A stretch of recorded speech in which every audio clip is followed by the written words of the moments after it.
Hi, my name is Thomas Bookhammer, and I want to talk to you today in this short video about agile business leadership. So, one of my concerns, and I believe we might share this, is sustainable organizational agility.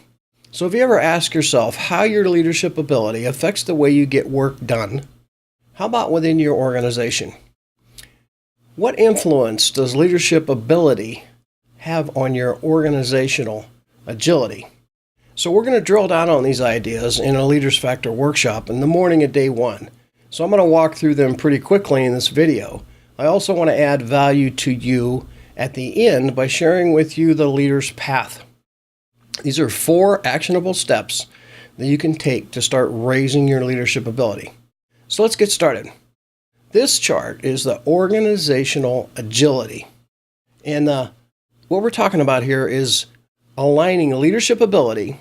So this is business agile with the way we get work done to achieve our potential in process agile.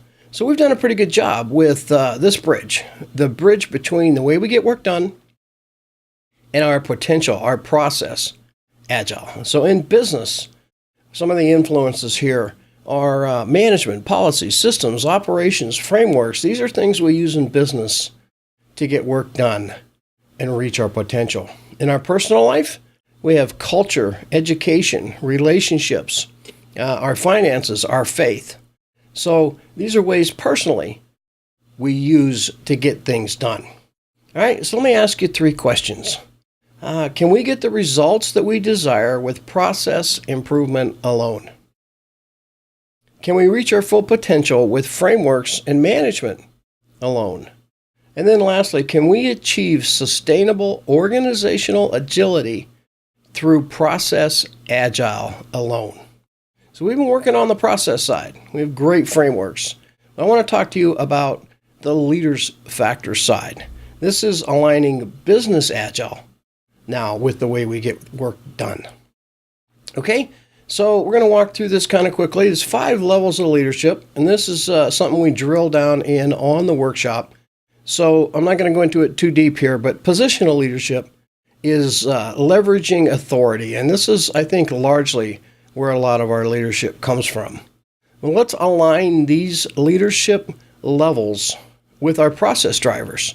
So if we look back in how the evolution of business has evolved, then with positional leadership is pretty much role-driven, right? And this worked great for manufacturing. We had a role, we came in, part A went into part B, and we did what we were told, so to speak. This is back when we used to say, leave your personal life outside. Just do your job. That doesn't work anymore. So we became production-driven. Our process driver got us to knowledge work, enter software. Results-driven, now we have innovation. People are coming up with new ideas, and we're investing in them as people and building skills, cutting out waste. And then we became value-driven. That's where we are today, enter agile, and we're talking about adding value to the customer and adding value to the business. So I think we skipped permission. So this is relationship-driven. I think if we'd have added this early on and moved from me to we started to connect to people, we add value to people, we gain influence with people, therefore they buy into the leaders and they buy into the company. They're enjoying their work, they feel like they're part of the organization and part of the solution. This is business agile.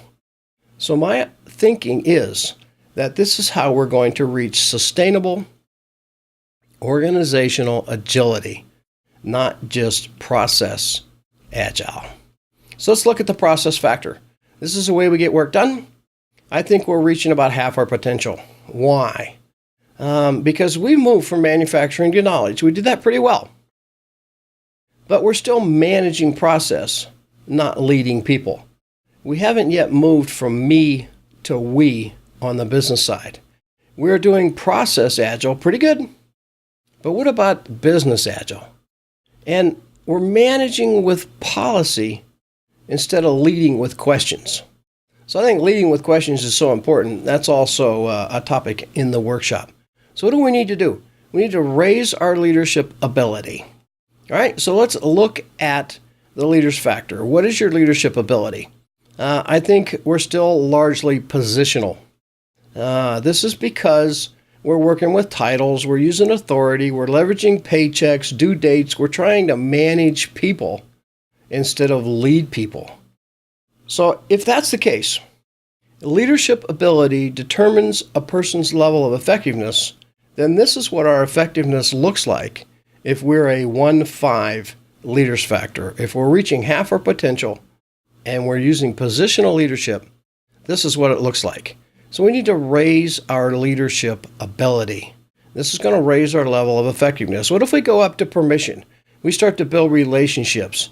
Then our process effectiveness is also going to increase.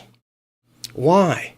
Because we've moved from me to we. We're starting to connect with people. We're starting to add value to others. We're gaining influence. We're gaining buy-in. We're developing people. We're gaining respect and trust. These things are all so important. So leadership ability determines a person's level of effectiveness. That's John Maxwell's law of the lid. Raising your leadership ability will improve your effectiveness and your influence in your organization and in your personal life. That's my quote. That comes from the leader's factor.